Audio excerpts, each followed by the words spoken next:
Classrooms underwater are forcing a North St. Louis County school to close. Tonight, Jennings High School is shut down due to a massive flood inside. 5 News 5's Melanie Johnson shows us the damage so extensive students can't return to class until next week.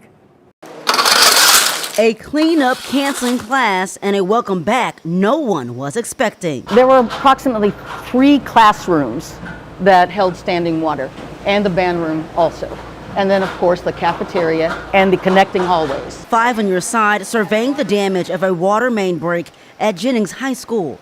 Communications Director Lori Willis says up to 8 inches of water infiltrated the school over winter break. There was several inches of water standing in this hallway. So all of this flooring is damaged to the point where it has to come up. It was almost like a lake within our wing. This is video of the water gushing in on December 22nd. Besides the floors, the superintendent says classrooms, uniforms, and band instruments sustained the most damage.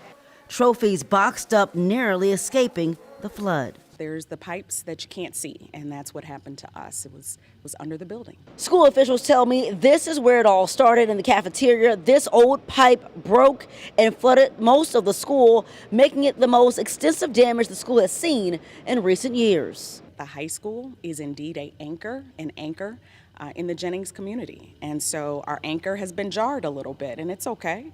And we'll get solid again, and we'll be bigger and better and stronger. We're warriors strong. The district forced to go virtual as students will have to pick up Chromebooks from the high school and learn from home until Friday.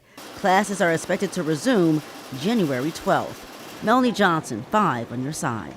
The Jennings superintendent tells us the school is assessing how much money the cleanup will cost. The district does plan to replace the damaged tiles with new flooring.